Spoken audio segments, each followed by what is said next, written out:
Hello and welcome to the Animation Communication Podcast, your source for discussion about animation, film, fandom, and more.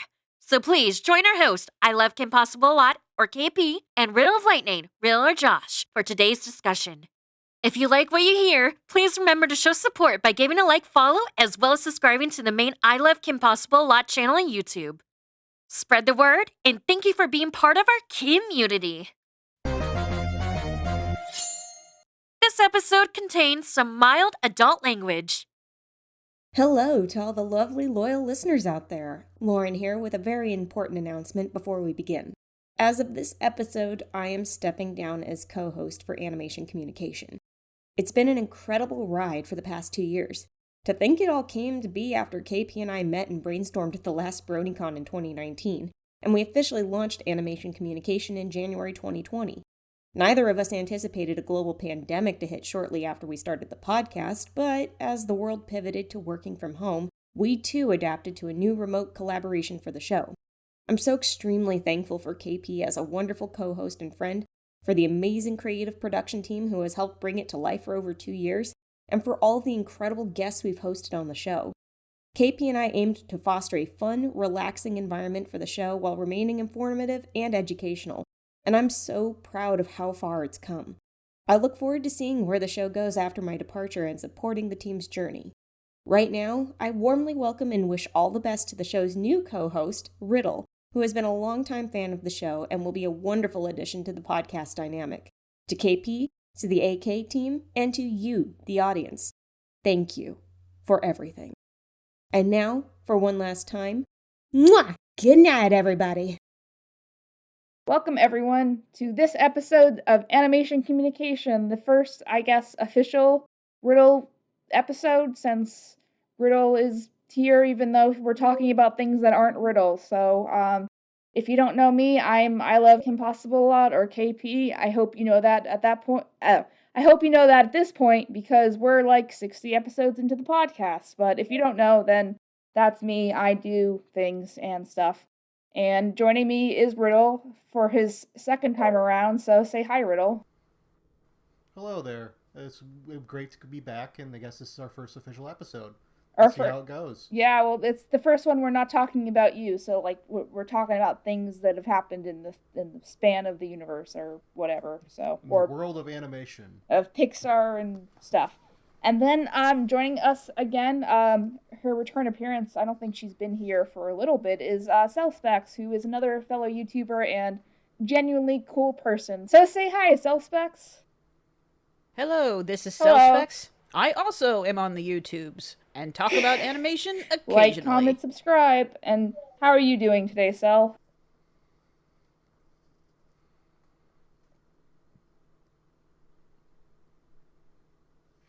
That's okay, we can stall a little bit. So, for those who aren't familiar with just the general format, so we do the news first. We did the news last time to introduce Riddle first, but usually we do the news first about some general animation headlines. So if you don't care about that, you can skip the news, and then we will do some spoiler-free discussion about LightYear, which is what the title of the episode is. So LightYear is Pixar's newest animated feature where they defictionalize,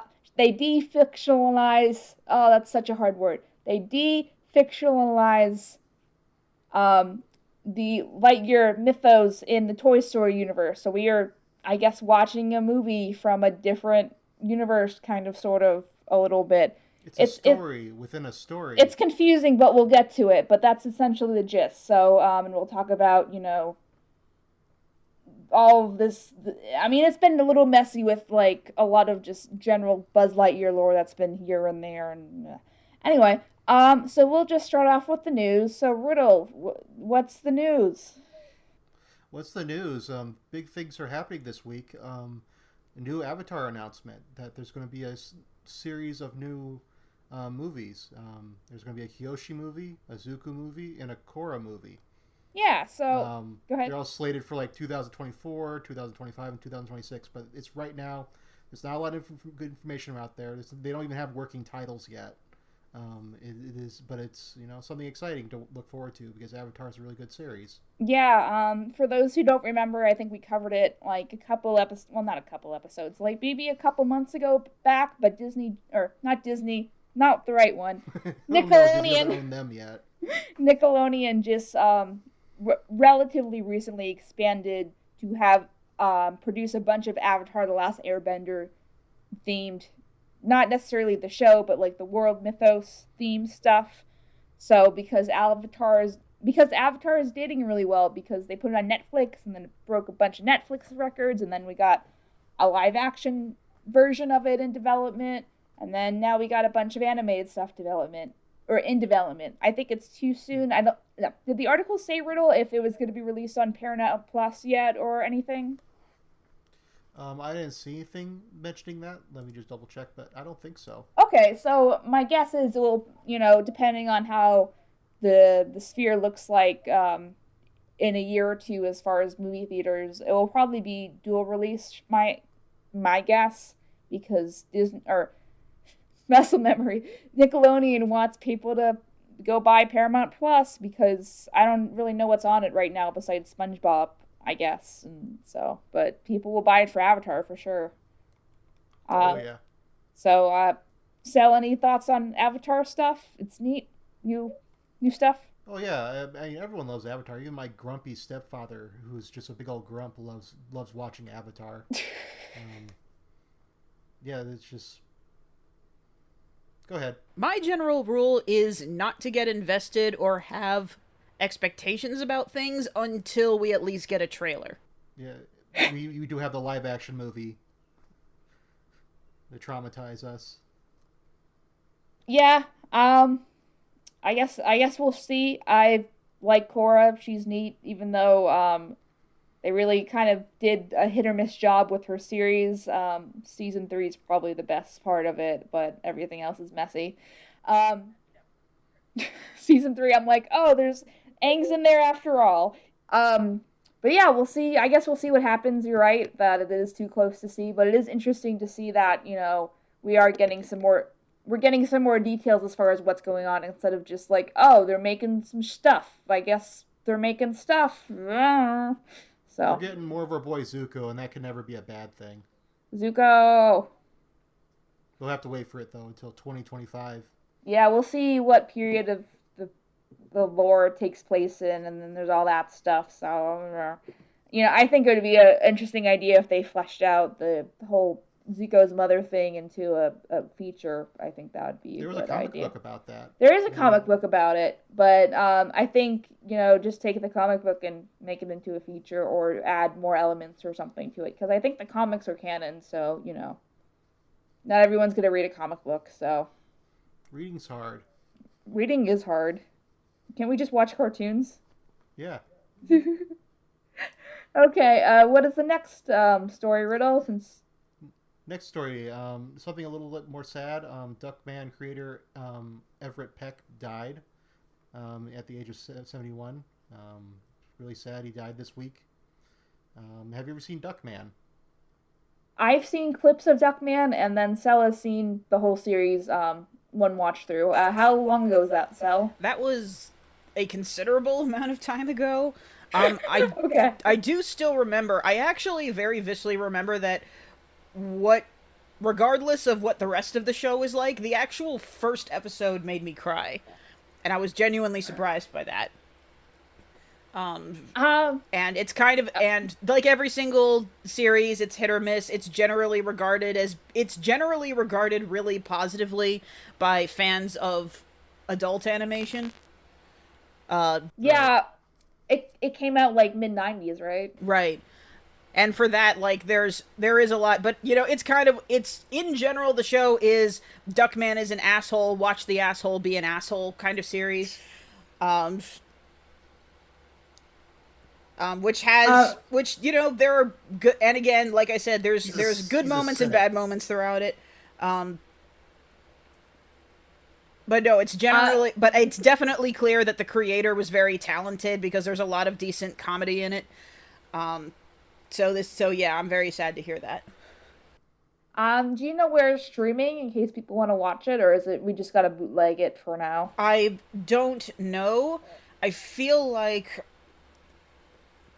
it's one thing a really quick Google search will tell us. I does not appear, nothing comes up immediately about where to stream it. So I think it's exclusively somewhere. I think for the moment you just gotta DVD it. So. Okay. Yeah, I was just curious. Currently, no one's streaming it. That's unfortunate. Like, I know it was made by the same production company as Rugrats, so that's why it has that kind of that style. But I don't remember who. Do you know who distributed it? Who distributed it? Do you remember? Cell? I don't know, but I do see that he also did. But he also did The Critic, and Critic is generally much more well known and much more well regarded, which also means that he also obviously did The Simpsons at some point. Paramount distributed it. It was on the CBS television network. Okay, so we'll probably be on Paramount Plus eventually once they actually get people to care about it. So we'll see what happens. So maybe it will be on the same time as Avatar, and you can watch those two things that are totally relevant to each other. Yeah, Paramount Plus is new, so it's still kind of like gaining its library. Yeah. I myself have been mildly irritated that since that's the home of all the Nickelodeon stuff, I'm like, okay, where's Teenage Mutant Ninja Turtles CGI 2012? It's not on here, and I'm very upset about that. Yeah. There's Angry Beavers. Yeah, I mean, that's one of the advantages Disney has is people have a pretty knowledgeable, idea of what that means as far as what kind of content will be on a streaming service versus like some of these big studios, and that's why there's a lot of conglomeration. I'm not sure if that's a word, but they're combining a lot of the big studios so it streamlines like what streaming service there is so people don't get confused because I really wish HBO Max would just rename itself Warner Brothers Plus or something like that, but people are like, what's Warner Brothers? General publics are dumb, so They also probably shouldn't be changing names every few months or so. Yeah, that too. Though my honestly biggest problem is that I keep confusing Paramount with Peacock. Right. That's true. I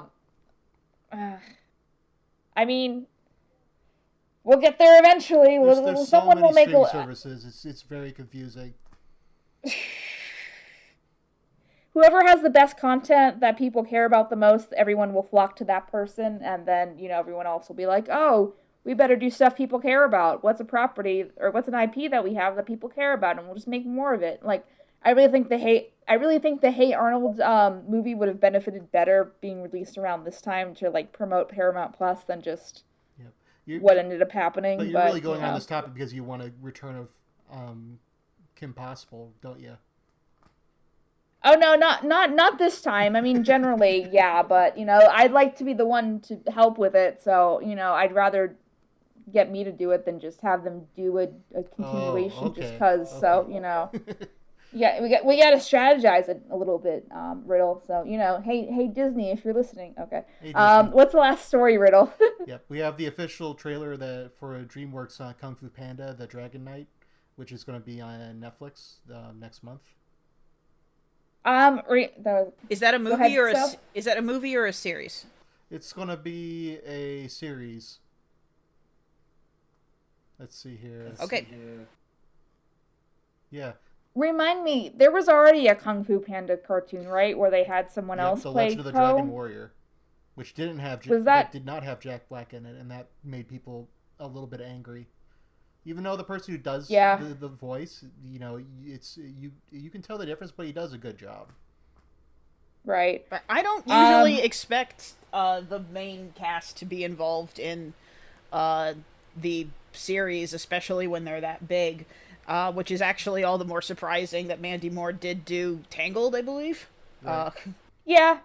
Well, I think what's happening is that as more people are having access to more things, i.e. streaming, people are starting to notice that, and they're like, we want the actors to be loyal to their role and come back because we can't like it messes with my suspension of disbelief if someone else is playing this character that I like. So I think it's for those kind of reasons, which I'm totally all for. I think I like, especially as these actors are aging, like usually what will happen is voice actors for big commercial movies will get picked from like a popular sitcom that they're doing at the time, like a live action sitcom, and then they'll do the role, and then all of their live action work will slowly slow down, and then they'll just have that one animation role that they come back for, and they do that. So that the example that I'm kind of talking about is Tim Allen, who had Home Improvement, and he still has the Santa Claus movies, but I think that's really all that's going on for Tim Allen besides that, and whenever they need him for Buzz Lightyear to do Buzz Lightyear things. So, Well, it's also, I think it's almost become routine these days. I know that I was talking to my patrons once that we just had a string one day where we looked at a whole bunch of famous actor deaths, and their last roles were always animated voice roles, and like really obscure ones. Because they're older and and it's harder for them to do live stuff. But also I gather that nowadays it might be easier to get famous people to do iconic roles for voice acting, just because nowadays, especially after the pandemic, doing remote voice work is much more frequently utilized these days. I mean, nowadays a lot of the big voice acting companies don't need to drag people to LA anymore. They can do their work remotely, and they can hire people who are in Canada without having them to get them to move. So, Speaking of Lightyear, it wasn't the recent movie. That was not Tim Allen. That was Chris Evans. Did you know that? Yeah. I think the three of us going in knew that, but I'm not sure if the general public knew that. I think I was having a conversation with someone in my theater, and he was just like, that wasn't Tim Allen. I'm just like, no, it wasn't, because, Tim Allen did the voice for the toy, and he wasn't the actor. Like, you have to think about all these layers as far as what we're talking about, but just in a fictional universe. So they have, like, important celebrity in Andy Toy Story World, and they have, I guess Tim Allen is, like, only the guy who does the toys. He's not the, So I don't know if it's thinking that's like very that. Convoluted. I think they just wanted a different actor. Well, yeah, they probably wanted. I don't. Go ahead. I'm also surprised. Is there people who had not known that? Just because that's probably one of the biggest takeaways people probably would have gotten if they had seen a trailer of it. Yeah, I mean, I think people for this one, because it's a relatively popular character IP thing, that they just see Buzz Lightyear and they don't really think about it, and they just like, here's my money. Except obviously it's not doing as hot as Pixar would like, but anyway, I'm not sure what percentage of the public just knows that going in or have seen the trailer, and I don't know, it's a little mixed, I think, compared to like a more original property or something that's being released. So I guess we'll just start talking about the movie. So movie time. So again, we're talking about Lightyear, the new Pixar movie. We will do of this recording. Sorry, I'm stuttery today. Of this recording, this is the weekend it was released, so we are just hopping on it right hot potato like, I guess. That's a bad analogy, but we're talking about it as soon as the movie came out, or relatively soon. So if you haven't seen the movie, we'll do a spoiler-free, or if you're coming back like a year from now and, archiving from the episode, maybe you've seen it, or you probably will have seen it on Disney+, but, we'll try to cater to everyone in whatever time period you're listening to it from the future or whatever. So I guess across the board, what are your guys' general thoughts, first thoughts, before we get into, plot structure and fun things? Would you like me to go first?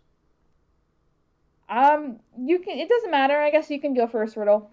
I found the movie okay. It is a movie which takes place in another fictional universe. I think the setup was okay, but left a lot of questions. You get some homages to the original series, which that was kind of neat, but after that it has to pick up on its own steam, and I think it kind of fumbles its way through for a little bit of the time, and then it concludes. It's an okay movie to watch. It's, I don't know, if you're a diehard fan of Buzz Lightyear, it'd be good for you, I guess. Sal, what are your first initial thoughts about the movie? Generally, I can say that I liked it, as in it was okay, and I had a good enough time with it. I generally like the idea that they were doing, and again, the titular word is like, not love. Mm-hmm. Which is basically around what most people are saying. But again, I like the ideas of what it was going for. I think that there are various things they could have done to make it more engaging. Mm-hmm. And I know that even from like both the trailer and beforehand, that the buzz around this movie was still kind of like, really, are we dragging Toy Story out more? It's like, I get it, Buzz. We just had Toy Story 4. Yeah, and I think that people were just not completely enthusiastic about the premise. Even though, and I mean, we can obviously get to how its performance is maybe later, but I guess it's not totally surprising to me that the box office hasn't been enthusiastic. Maybe people have just gotten used to seeing Pixar movies on Disney+. Well, I went to that was my first takeaway. Go ahead, Riddle. Oh, I went to the theater. Guess how many other people went to see Buzz with me on Friday? How many? Just one other person.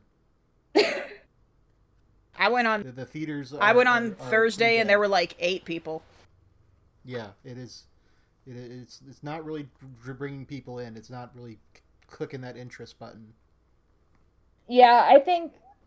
Oh, go ahead. Go ahead. The one thing that really irritates me is that, it does always irritate me, though, that again, I understand people's unenthusiasm, but I do still generally call this a good movie. It is a Pixar movie, after all. They tend to not make complete trash, as opposed to constantly made, but I don't know if there's anything for us. It's a good kids movie. No, even there, it's a good, like, mature kids movie, and so tone-wise, I think there is something refreshing potentially that this brings to the catalog potentially. But the bigger frustration is seeing this being called a flop at the box office, while Jurassic Park Dominion is still making amounts of money, and it is garbage. That's always the thing that frustrates me, when I see garbage movies doing better than a movie that is technically good. What do you mean? People just keep on seeing Transformers movies. Transformers movies are good, right? You know, right? They're not, though, which is why they don't make them anymore, hopefully. Well, yeah, they made the one Bumblebee movie, and then that was it, but, you know.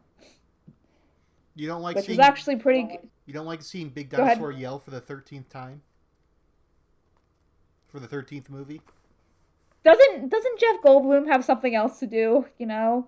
Money, yeah, that's true. Money is you know, valid.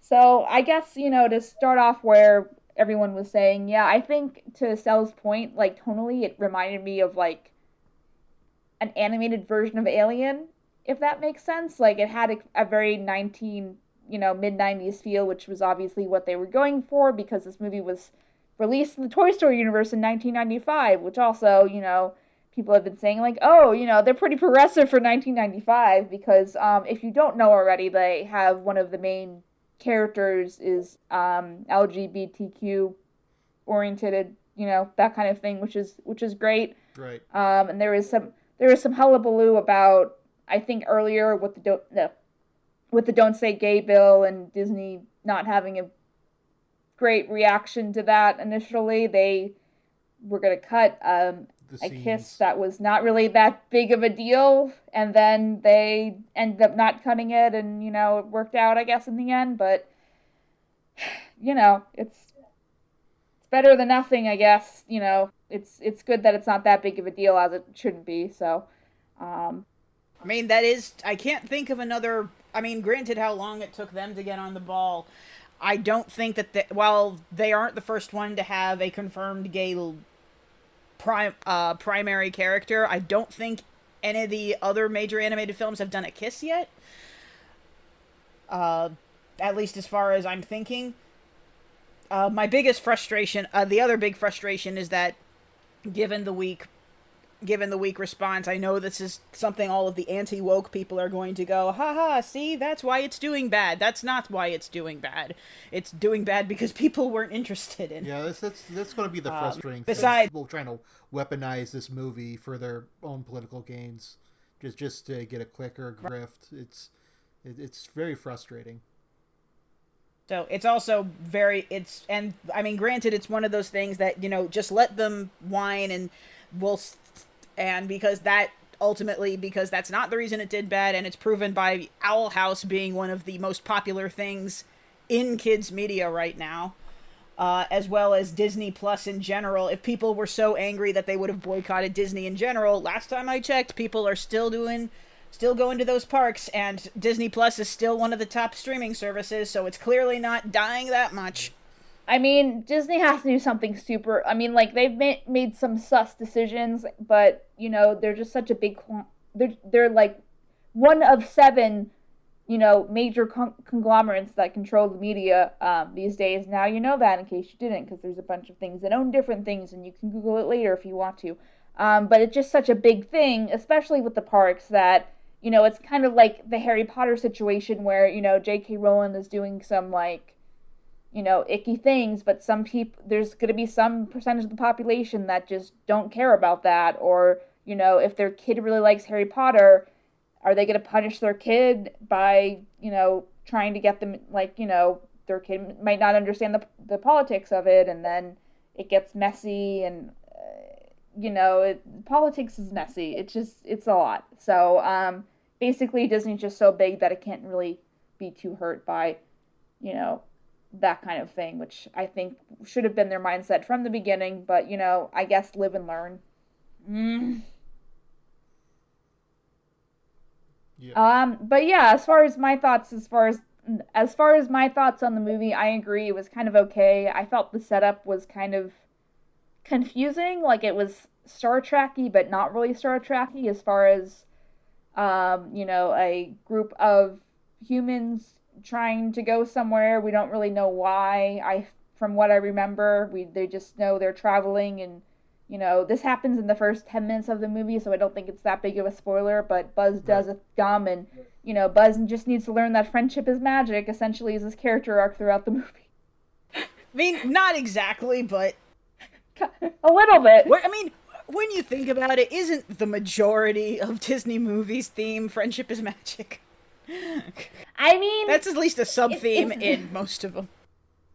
That's fair, but I haven't seen a character where they're just so isolated and so, like, I don't want help, I need to do things on my own, like, as defined from this one for a while. And even though he has friends in the Alicia character, he still has a very kind of hero complex as far as, oh, this is my mistake and I need to atone for my mistake. Yeah. So there were so many, like, arcs that were going on, though, with, like, characters would have multiple arcs, so asking for help, like, it took me a while to realize, oh, this is the point where they resolve this issue by Buzz asking for help, during, like, the third act, and that was like, oh, I guess that's the end of that arc, and it just resolved through like there, right there, it's done, arc over, on to the next issue, which is, like, Buzz worrying about himself mattering.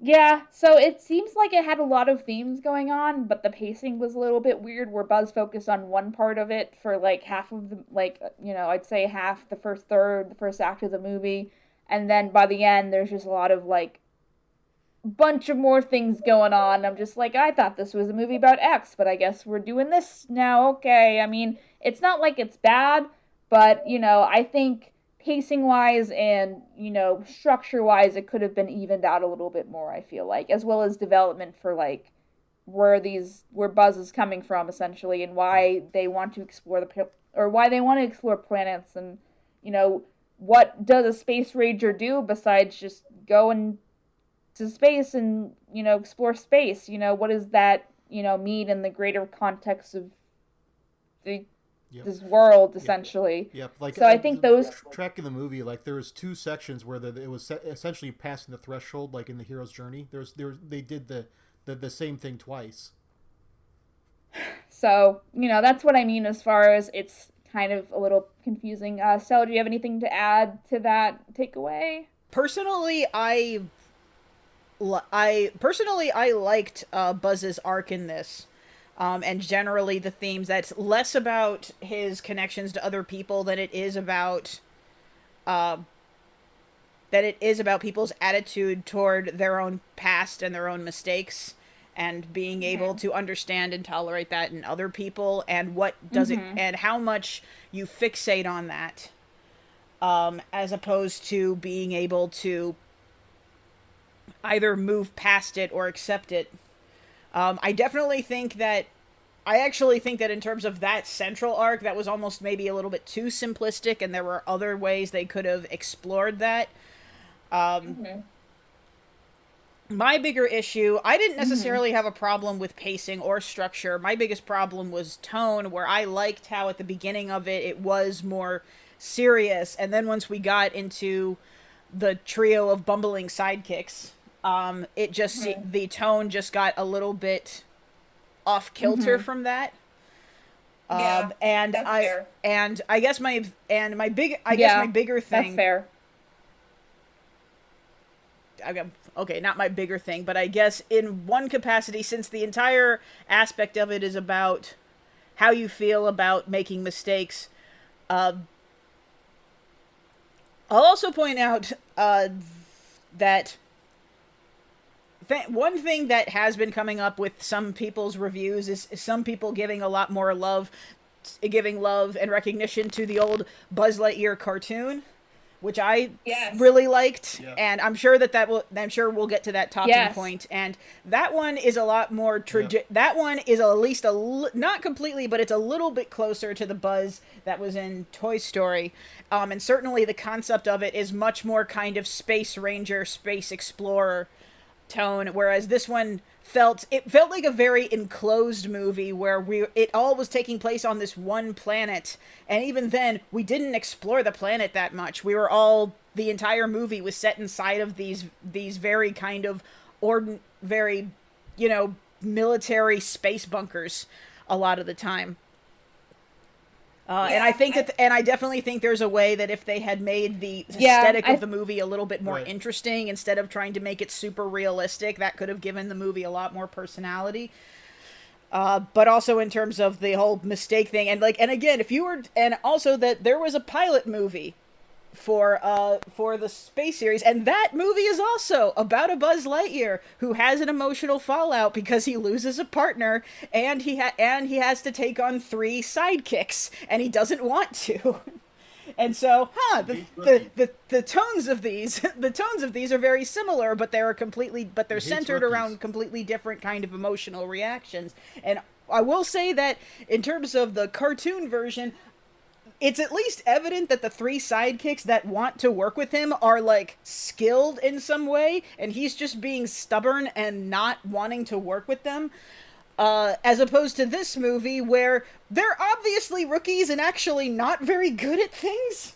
So, except for the explosive experts. Take the explosive experts. But it's completely understandable you don't want to take the clumsy guy who keeps on almost killing people every 5 minutes. It's okay to not want to take that guy. Or the space girl that's afraid of space. Or the space girl that's afraid of space. So yeah, there's reasons. I know that to a point that it's still, I know that to the movie's point that he still kind of has to find ways to utilize them, just because he probably can't do this by himself, and they are literally the only other people that could even potentially help him. So I get that that's the point, but I'm just saying between the two, I at least see.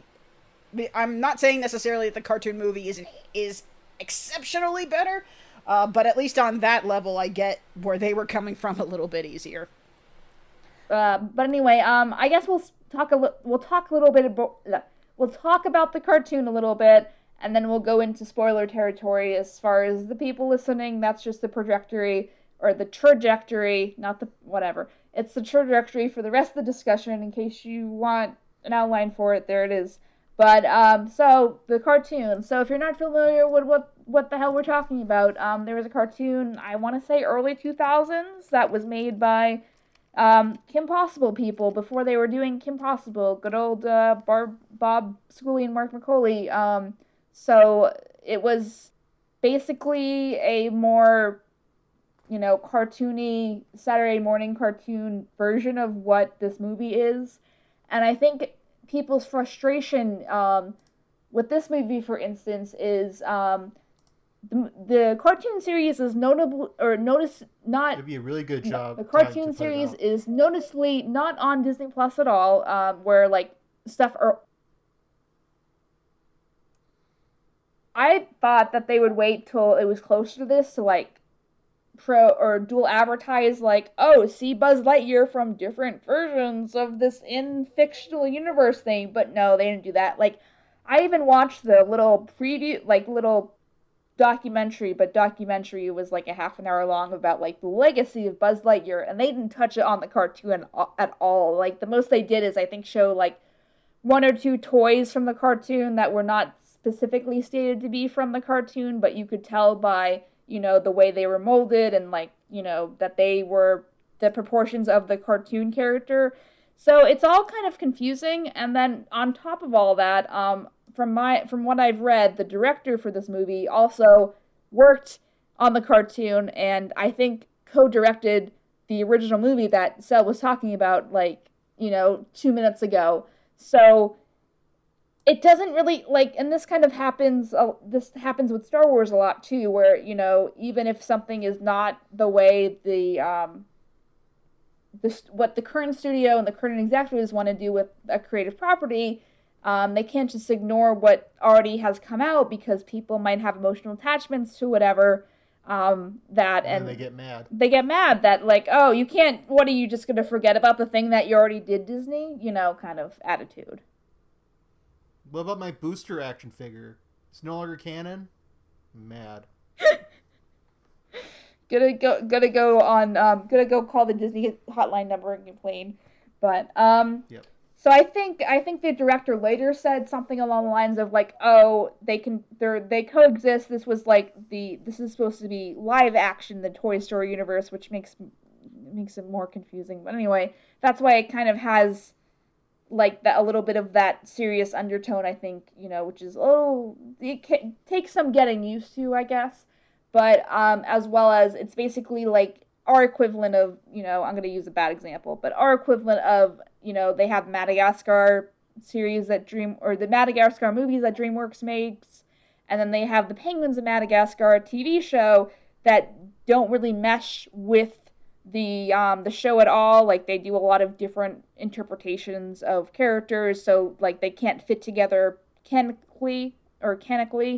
Versus stuff. Penguins doing penguins things, and you're just going to be along for the ride. Yeah, Don't think about it too hard.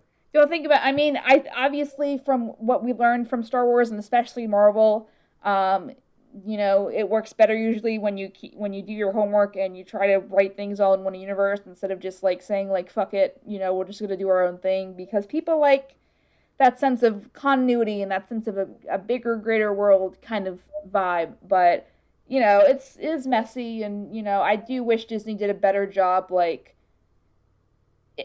people are not dumb. You just have to explain in a way that's like, oh, okay, so like basically what we were saying, like, oh, in this universe, this is a live action movie, and then the cartoon happened. But I think Disney was so worried about isolating and having the audience not understand the movie. Like, something to note is, like, at the very beginning of the movie, it defines this movie as, this is the movie that Andy saw in 1995, and, that kind of thing. I think they were just so worried about making it more confusing for people that they just didn't want to touch the cartoon stuff, which I guess I get, but just, like, put it in the Disney Plus documentary. Like, the people watching that shit will probably be familiar with it already versus just the casuals that are just like, oh, look at it, it's Buzz Lightyear, let's go see that with no context. Why is he not Tim Allen kind of thing? So there's my rant. Does anyone have anything to add? Patrick Warburg was the voice for Buzz. I know that you noted that because there is some alien influence, if that was there to make it feel more 90s. Yeah. I don't think that this movie feels very 90s at all, and I think that that's another issue that people have with it, is that for having which some people think probably wasn't even a note when even making the movie, because it really doesn't feel of the time at all. And that maybe have been something that they slapped on at the last minute to say that this is the movie that inspired Buzz Lightyear to become the big thing that he is. And it's like, and I'm like, really? In the 90s, this is the movie that would have inspired a character that would have had an entire toy aisle devoted to him? This is a very introspective movie, and the big reason and kind of this slow style introspective sci-fi feels more along the lines of something like Interstellar or Gravity than it does Alien. And so it's just one of those aspects of the movie. It's like, this just doesn't feel very 90s, and also that the entire inspiration for Buzz Lightyear is a much more kind of, again, like the cartoon show, it's a much more self-assured space hero, kind of campy, confident kind of character, rather than this character that spends the most of the movie moping and being angry at himself. It definitely doesn't, even if you were going to completely erase, and that may be a superficial complaint that has to do with perception going into the movie that might have messed people up. Even if you were fans of just the original character and you didn't know that this was supposed to be the movie that inspired him, even though, again, that was literally the prompt for making the cartoon show, Buzz Lightyear was made of a Saturday morning cartoon, and that inspired that makes way more sense. But even just looking at, like, the facial expression for the original character versus this movie is, like, not even remotely close.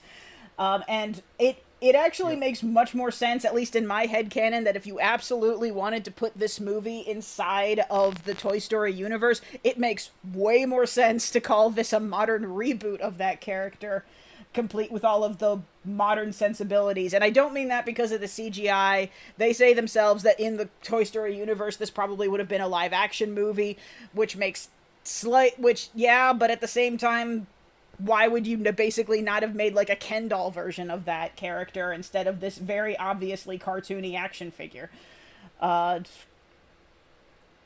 that mean there's people with massive chins within? Yeah, and also those massive chins. I mean, again, we're technically in the Toy Story universe where humans can look weird, so that's not it. Yeah. I guess the toy design isn't a matter, but again, the facial expression is just completely gives it away.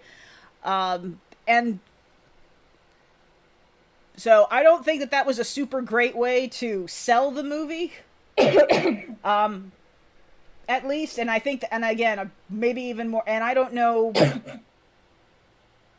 even necessarily why they chose to go in this direction. I think that way more likely in my mind, rather than using that prompt, I think that in a situation where Pixar and every studio really are in situations where they are definitely pressured from the higher ups to make things that call back to very popular franchises, because they feel like those are safe bets, that's safe money. And, well, I wonder how they feel about that now. And so there is just this idea that, hey, if we could just we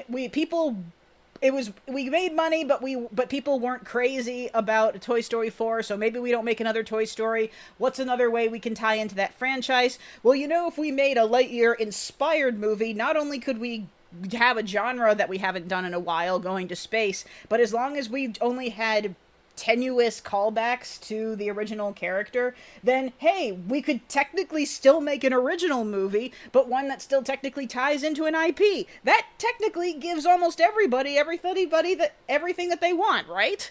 And ideally... So like, yeah, if they named, like, the movie, like, Mr. Armstrong, would it be a different movie? Yeah, I think it would be the same movie. I guess basically it wouldn't, not much would change at all, except that, you wouldn't have all of those obvious callbacks to the toy line in the first 5 minutes. And I think that, which is all just the first act, so then you're good. Yeah, I think that in general, like, I don't know how well this movie would have worked if it had been a completely different character. I definitely think it being LightYear inspired probably drew some people in, but again, I also think that while I think I'm not against the realistic aesthetic as much as people think, but everyone's been really happy to see the much more 2D CG inspired aesthetics happening lately and the much more cartoony thing. And because of that, I'm okay with them trying to do something actually a little bit more serious, as everyone else is actually getting more cartoony, as long as it's not, everything. I think that it was a good try to make a movie that was somewhat more serious and arguably mature in tone. Again, that's why I'm more irritated that as the movie goes on, it gets more silly. It's like, if you're gonna try and make like a seriously toned animated film, just stick with that. Mm-hmm.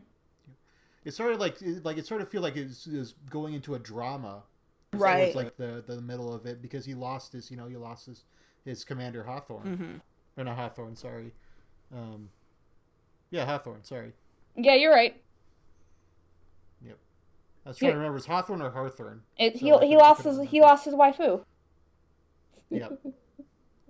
That's not what that word is. Yeah. I watch all the animes, can't you tell? Okay. Buzz Lightyear the anime. Buzz Lightyear. Now we got to do that one too. I think we've done all the other ones. Read the manga first. Yeah. Alright, so I guess we can get into spoiler territory. So if you haven't seen the movie, or if you care about spoilers, come back later, and, don't complain in the comments, because this is when we're telling you to go away forever. So anyway, spoilers. So I'll complain. Well, you can complain, Riddle. That's okay. You're allowed to complain. Okay. Okay, so right off the bat, how did you guys feel about the twist with the Zurg villain thing? Because I thought it was interesting, but also like, a little bit anticlimactic too. So there's a part of me that wonders if they come up with the idea for that. I wonder if they were trying to call back to the prompt in Toy Story 2 where they say Zurg is his father, and it's like, well, no, should we do that? Maybe not. But is there a way that we can kind of make it like that? It definitely feels like an homage or a callback to that. I mean, he literally calls him dad at first to call back to that moment, and I'm like, was that absolutely necessary? But it's also, I think that if I just look at this movie in terms of the theme they were going for, I'm okay with it, but at the same time, what the actual result in how that translates to an entertaining movie experience, it's like, you could have pushed this farther somehow, and it just feels a little bit too simple. And I think that go ahead. But in general, I kind of like the idea. The other, and it's also the other reason why I can also guess why they didn't explore the planet more, is that is this idea that it wanted to emphasize that Buzz fixating so much on his mistake deprived him of having a life, so they didn't have too much with, say, the rest of the crew, and I would have liked to have seen, like, how the rest of the crew lived. All we saw was was his partner, like, going back into her apartment every couple of years or so. His entire generation is dead. Yeah, and he's the last airbender. But I would have liked to have seen like how people actually adapted to living on this planet for so long, and it almost felt like they deliberately could not show us that because we needed to stay in Buzz's isolated mindset that the mission was all that mattered. So that was all that we saw. During the second act, we found out that the planet was title locked. Like, we didn't even know that until all the way halfway through the movie. That they had a dark side of the planet. Yeah. Because we're so focused on Buzz. Mm-hmm. All right, so we could have seen, and there also could have been more where even if they wanted to hold back, we could have seen more of that later. There's a lot in this movie that tries to be very singular focusing and grounded, which and there's not anything where like we see maybe even flashbacks of what the life Hawthorne did have, or the life that all of the other people had, and what it was like living on this planet. And not to mention that like after like the vines show up in the first act and cause like their mayhem, that never comes up again. Always again just feels very, it's so Buzz focused, I guess, for the movie, but it came somewhat at the cost of trying to give it maybe a little bit more personality. Right. Like, I think, that ties back to world building in the first act. Like, if we had more of a sense of, like, why they were exploring and, like, what they were gaining from exploring and, like, their motivations for being space rangers besides, again, exploring space, like, what does that mean? Are they trying to, like, do they need to explore space in order to, like, gather fuel or some kind of resource for, like, Earth, like, in a Wall-E kind of world? Like, those kind of questions make it feel like there's more stakes than just, Buzz feeling frustrated with himself, Buzz will reference the mission, but we don't know what the mission is. The mission is just going home. That's what the mission is. The mission is getting back to Star Command. There's also, I guess for all of this, also Buzz centricity about his obsession with getting back to Star Command. Again, it's limited in the way that we don't know what his life was like before this planet. Why is he in such a hurry to get back? And I guess in his brain, it literally doesn't matter. The only things we know is that the only core things I guess they think we need to know is that being a space ranger is the #1 priority in his life. And there's all this notes back to like his previous missions that like he read, and again he wants to get back to that life, but again we see nothing from that life, so we don't completely identify with his motives to get back to it. Again, it's this aspect where it's trying to be very, very grounded in a very character-centric movie, which I don't hate the idea of. We just... The execution kind of is messy. If you wanted to make it that kind of centrally focused, then I think you needed a premise or emotional complex that was a little bit more fleshed out. I think this movie... Well, I think, to kind of rephrase all those thoughts, I think this movie was just so focused on selling to us Buzz as, like, not only a character, but, like, a hero's journey type character where he's just on his own, that it neglects to kind of develop the world as well as the background for, like, why they're in the situation, like, why they're even exploring in the first place. And I think that kind of cuts out some of the attachments people can have, like, people, like, there are other characters going on in this movie. Like, I think the cat, everyone loves the fucking robot cat that's going around. That's great. Which is actually surprising. I thought Socks was going to be annoying, honestly, so I was actually really pleasantly surprised when he turned out to be actually really endearing and funny. Yeah, and Socks useful, too, Right, and then it was the side character, and then it was the side characters that everyone's way more annoyed with. And again, I say this not because I think that they're, like, the world's most annoying characters. I just think that they break the tone of what I was enjoying about the movie. Yeah. And I think it's one of those things. Should have just been Buzz and Socks. Buzz and Socks. And that's another... A lot of people have said, like, just make it a Buzz and Socks movie. And it's like, that would have been experimental for Pixar to do not only such a grounded, personal movie, but one that literally only centered on one character. Or two characters for the entire time. That could have been fun. But again, it's this aspect where I feel like this aspect where they're trying to do something completely original, but trying to tie it back into the LightYear character, trying to do something grounded and mature, but also still remembering it's a Pixar kids movie. We need some bumbling characters and a toy placement. And that all just kind of, and that it ultimately just resulted in something feeling very, again, okay, but unremarkable. Because they want to take some risks, but not enough.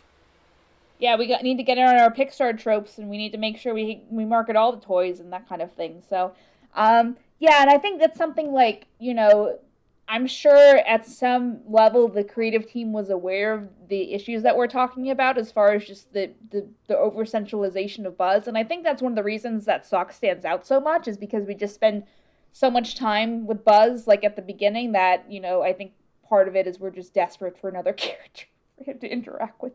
But, it's like, well, we already spent all this money making the movie, so we can't, like, how much are we going to change before we just put it out there and just be done with it kind of thing. So, like, and they also, there are 3, you heard me, 3 ending gag cutaway things at the end, so stick around until the whole thing. But the third and last one is a sequel hook for Zerg Buzz guy is not dead after all. So I think part of the reason, who would have guessed, so I think part of it.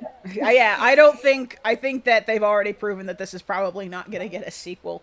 Maybe a special if they really have a super great idea that they really want to do, but I very much doubt it. Yeah, and, I think they were just overly optimistic as far as this, because, on paper it sounds like an interesting idea, I guess, if you still want to do a relatively comfortable IP, but you don't, how many Toy Stories do we want to make before people start crying, essentially. But, I think, like I said, I think it's something that the creative team was aware of at some point of this process, and then was like, well, we already made half the movie, so we can't really go back, and as well as, potential sequel things. Because, like, if we had a sequel and we got more development from, like, old Buzz, then we could kind of go into those things that we're talking about as far as, like, life before the planet, and maybe, like, he had a girlfriend or something like that he was invested in, and that's why, that might have been more important, or maybe he had a dad who he wanted to get back to, like some kind of more motivational aspect. An emotional anchor. Yeah. So, but this, I think if they were going to do it again, then those are the kind of the decisions that they should have made. But I can see that, especially when you're doing a movie like this where you're kind of, the company's never really done kind of something like this, like a straight space movie. Then I can see too that a lot of it's just learning curves, which is fine. Like, it's still like a relatively good movie, all things considered. But it's definitely not Pixar's best. So, Right. I don't have any other points. Does anyone else want to say anything? So I will note that just in general, again, I can't speak to the ups and downs of the box office. Just that it's obvious that just taking a tenuous look at how it's worked so far, obviously a lot of the big stuff has been all nostalgic callbacks. It's been the Batman, it's been Top Gun, and it's been Jurassic Park. And again, even just being tenuously related to Buzz Lightyear wasn't enough to sell this, but also when you look at something that I think that a genuinely good animated movie like Bad Guys did not have a great opening weekend either. Bad Guys was amazing. And granted, what's up with that? And it's also one of the other things. Like, I was genuinely surprised. I mean, again, this is just the way that movie advertising has gotten a lot more confusing. Where people also don't know where things are. Theaters just dying, and everyone's just going to wait for the next Marvel movie. It just seems to be the way things, or at least people's brains are right now, is that they only go to movie theaters for big event movies, and they're just used to everything else. Everything else will either be on streaming soon enough. So if you're not super enthusiastic to see it, you just won't go to movie theaters. And granted, and I just want to point out, I've been kind of meaning to talk about the theater situation for a while. I have like a half-done video that's been sitting there for a while. But just in general... tell us more about your thoughts.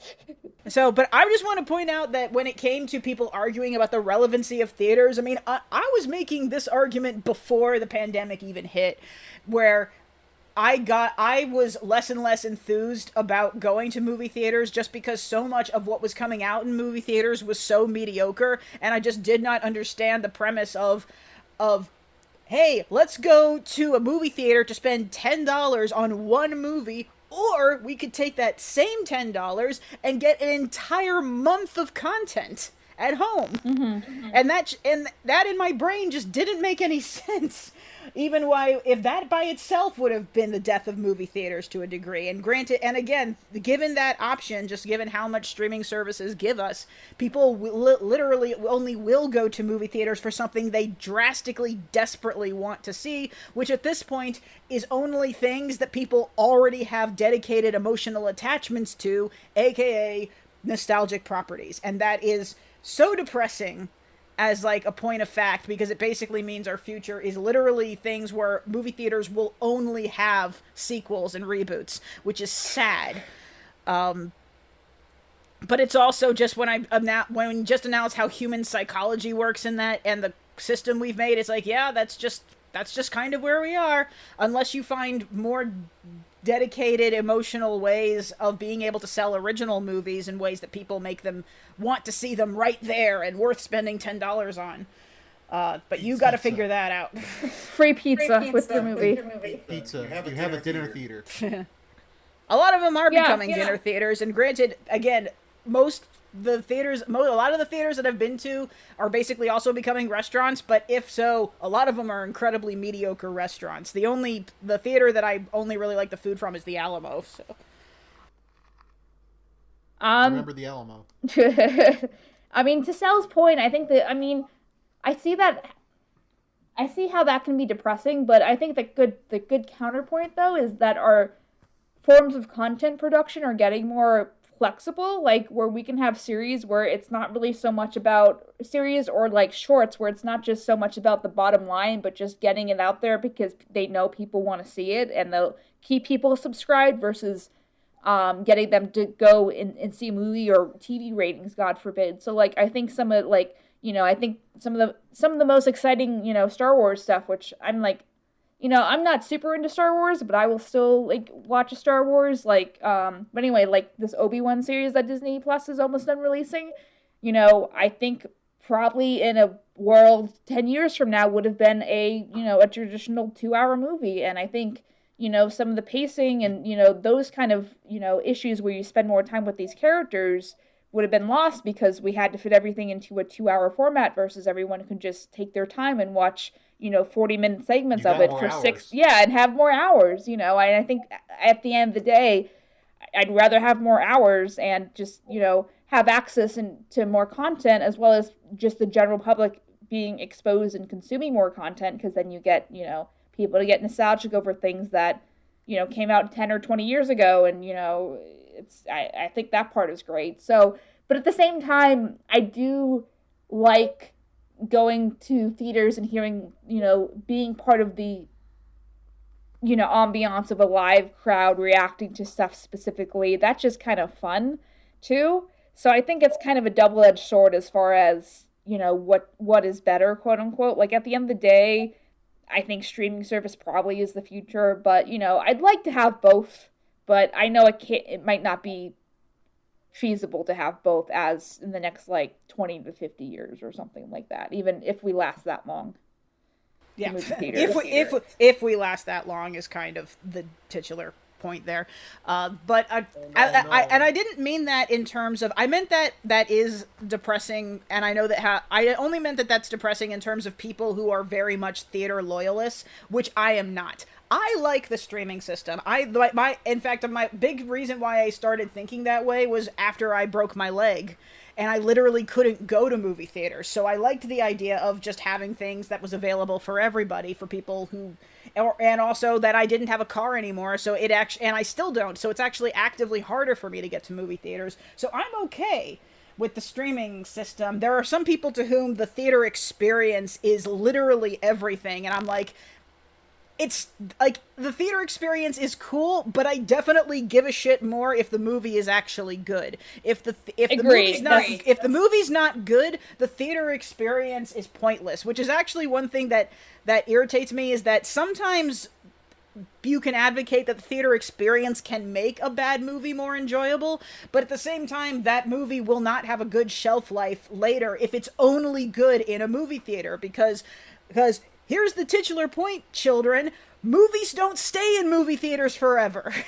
If you want that thing to have a shelf life, it needs to be able to be good outside of it. And so there's all this rave about, again, Jurassic Dominion is not a good movie. There's a lot of people who are having fun with it now, but it obviously will not age well.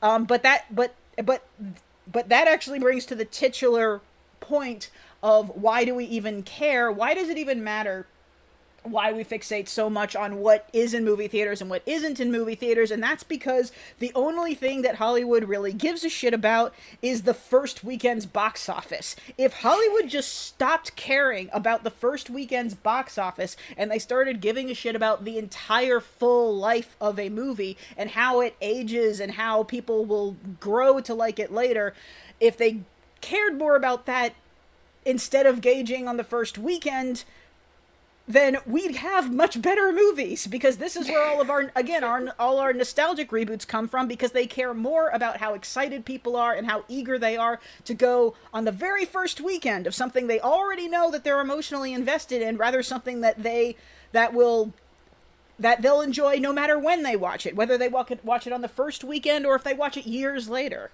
The problem is that Hollywood as a system is not built to measure long-term success. It only cares about short-term success and maximizing the profit in individual quarters of the year, not its lifetime. And that's the problem.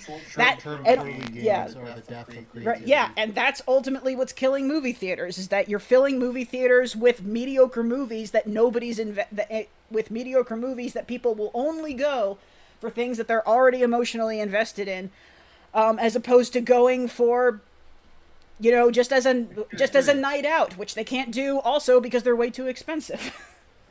Right. And at the end of to round it out in a point, to make it all relevant again, I think that's why this movie is suffering, not badly, but as not as good as Pixar would like or Disney would like, is because we don't have emotional attachment to this version of Buzz, and that is clear from the get-go, from the recasting of this version of Buzz and the different universe of this version of Buzz. And people might want to see the origin story, but the Buzz they like is the fucking toy, So I think people were kind of curious. They thought they could replace people's emotional attachment to the original Buzz with people's emotional attachment to Captain America. But turns out that wasn't enough. It doesn't work. So we can't trade that out. Something, this is kind of a side note. Patrick Warburton. But something, something that I was going to say too is I'll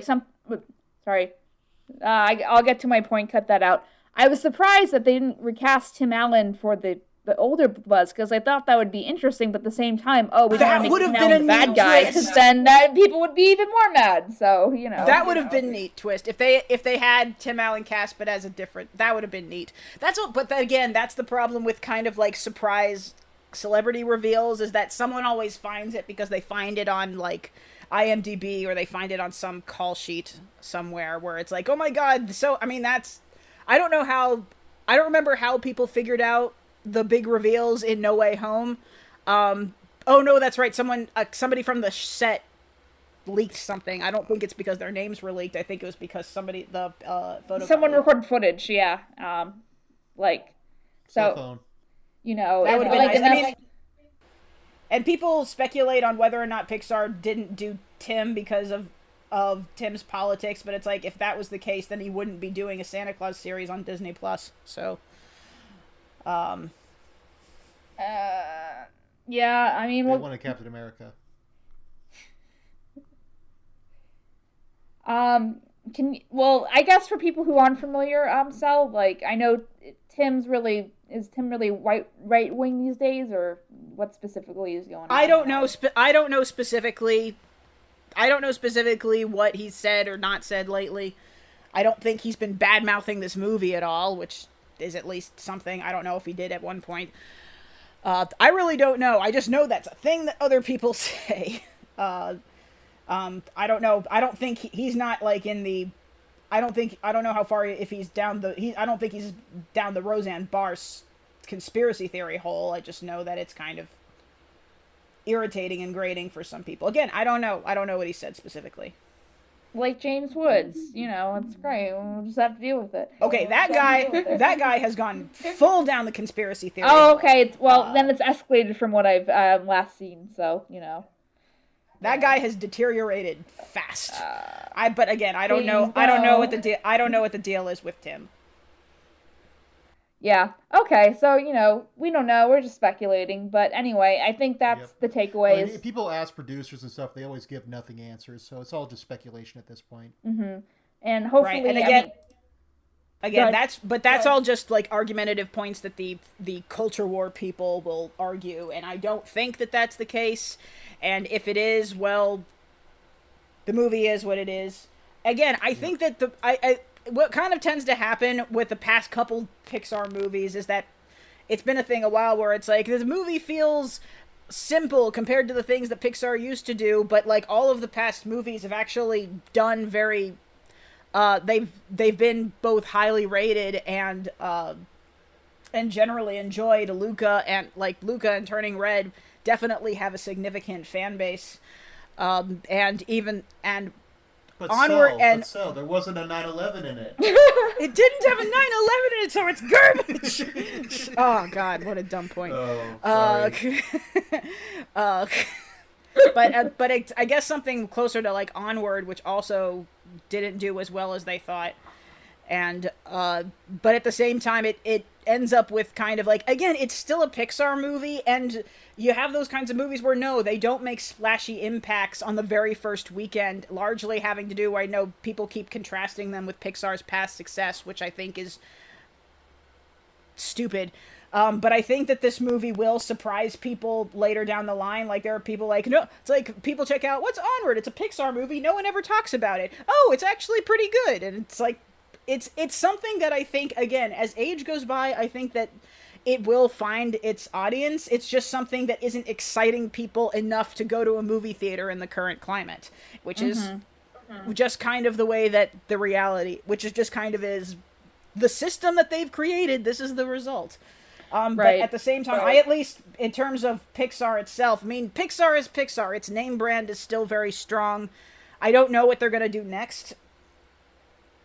We'll just see what happens afterward in that area. I also find, but it is also interesting how Disney's next movie is Strange Worlds, which is an original sci-fi property, and I'm interested to see how the follow-up of that. I like that they have two prominent sci-fi movies in Disney and Pixar this year, which they haven't done sci-fi recently, like, very much at all, so it's interesting to see them at least try to go back there, and maybe the end result in terms of when they have the big business meeting in terms of why this didn't go well, it's like, do audiences just not like sci-fi? It's clearly not that. Maybe we're just not advertising well. There was no Pixar short at the beginning. Yeah, that's the other bummer. Like, what happened? Did they stop doing them? Yeah, they did.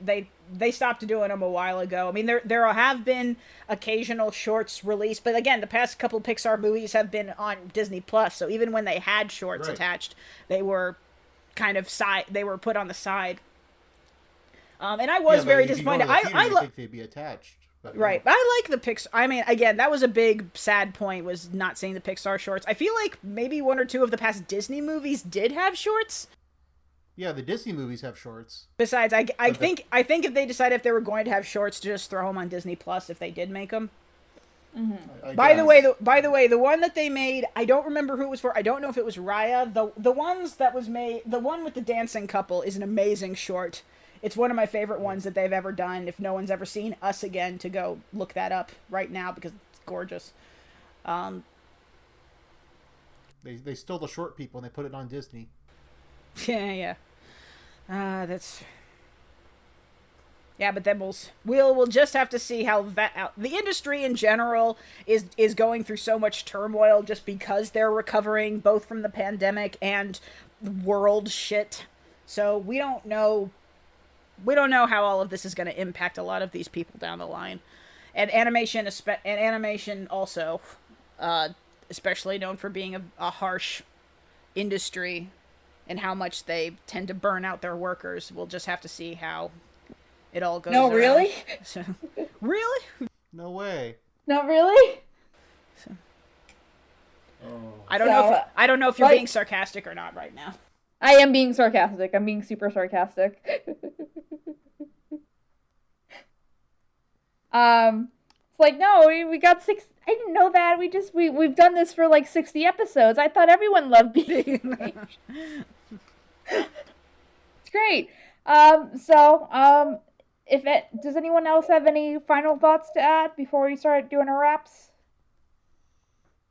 Socks' best character. That's it. Yeah. That's the only takeaway from this movie.